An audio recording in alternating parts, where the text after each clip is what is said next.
guys, Victoria Paxton here. Thanks for stopping back by my YouTube channel.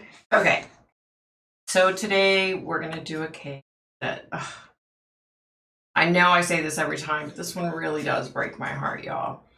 Nora Quoirin. I believe that's how you pronunciate her last name. So sad. She was born in 2004 in Ireland. She was 15 at the time of her death. So Nora's mom, Neve, and Sebastian took the family on a vacation to the Tucson Resort, August 4th of 2019. Nora was born with this disorder, and you know I'm going to butcher the name, but I'm going to try. Alloprostencephaly. It's a disorder that affects the development of your brain. So people with this, their body may mature. They may appear to be, older, but their mental, emotional capacity is much younger. She was pretty far behind mentally. She was vulnerable. She had physical difficulties, mental challenges, so this poor little girl, got hit from all sides, I want to say.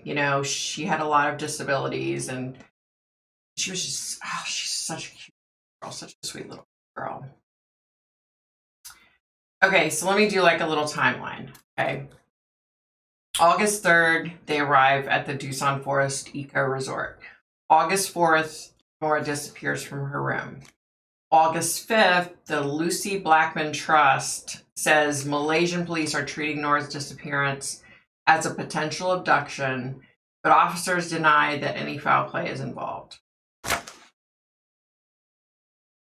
So how can you be treating a case as an attempted abduction, but yet the police are denying that there's no foul play?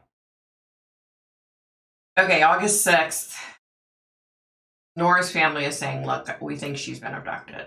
Okay, so they obviously had reason to feel that something was up. August 11th, the Malaysian police set up a hotline dedicated to receiving information about the teenager and her disappearance. August 12th, a reward donated by an anonymous Belfast business is made available for information leading to Nora's safe return. Okay. August 13th, Nora's body is found 1.6 miles from the resort.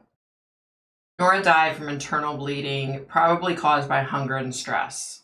This is what they found on the autopsy. The autopsy showed no signs of foul play whatsoever. That's good, I guess. Okay, so I was able to connect. She was a delight. She was an absolute delight. She's very soft-spoken. Yeah, I don't know how to describe her. She's just very soft-spoken. So she came through, 15, like when she passed away. She did seem to still have, a few, what we on this earth here would call disabilities. But of course, where she's at, they probably don't look at them like disabilities. I explained who I was and why I wanted to talk with her. And, I told her I wanted everybody to know what happened to her and about her story. I wanted to give her a little bit of justice, You guys, this just absolutely kills me. So she said that she had made a friend. And the way she said it, I don't feel like she had a lot of friends in life, That was something that was important to her. She made a friend with a boy. He wanted to be her friend. And apparently he came up to her window of the room that she was staying in, where her parents were staying at the resort. And he told her, I guess, knocked on the window and told her he wanted to be her friend and she should come play with him. He opened up the window and helped her climb out. Oh, you guys, this is such a hard one. And you could tell by the way she was explaining it, like she was so excited to have a friend. So excited. And he had like malicious intent. I feel like he definitely had malicious intent. He didn't have her best interest at heart. He couldn't have cared less. He told her, let's play hide and go seek. And she said she was having so much fun, trying to hide from him. And she said he just wasn't coming to find her. And she didn't hear him anymore. And she couldn't see him anymore. It was getting darker, and he never came to find her.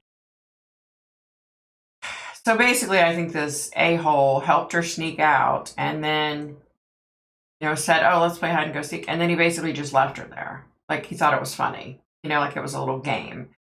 And, the sad reality is, the guy, I can picture him and, he's maybe 13 or 14.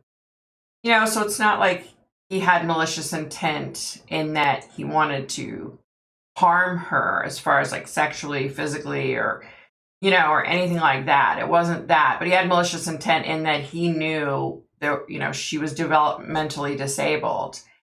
And he said, let's play hide and go seek. And he just kind of left her there. Like he thought it was funny as he, walked off laughing. And unfortunately, she was afraid and confused, and she stayed right there. And, she went on to describe that her stomach was growling really bad and hurting, and she felt like she needed a drink, and she was just really struggling. And she said she just laid down and tried to go to sleep and doesn't really know what happened after that.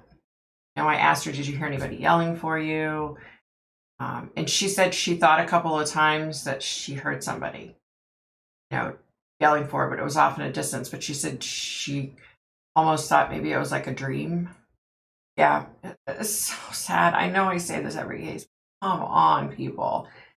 For a 13 or 14-year-old boy to do this to this child, knowing that she's developmentally disabled, because it's really easy to see from the first second you talk to her. And he apparently had seen her at some point earlier because he knew where she was staying, right?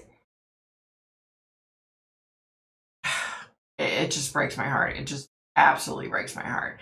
The only saving grace is that she's in a good place, and, they don't treat her different there. She is who she is, and they accept her for it, So, all right, guys, once again, it was another tough one. Be kind, be nice. I'm talking to you. You know who you are. You're not being nice. You know who you are. Be nice. Just be nice.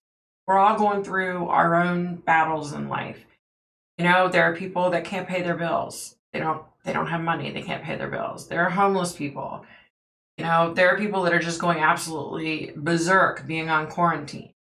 They don't feel like human beings. I know when I put my mask on and I go to the grocery store, it is the only time I feel like a human. You know what I mean? But I'm a homebody, so, and I'm with my husband all the time, and I love being around him. He works from home now, so I'm okay. You know what I mean? But that doesn't mean that it's not depressing. You turn on the TV to watch the news and the unrest in this country, and all the stuff that's going on. It's just, mind-blowing. So be nice, be kind, stay safe, wear your mask, do what you got to do, get through this quarantine. My email address is down there. If you need a friend, you can DM me on Instagram. If you just need somebody to talk to. All right. Bye, guys.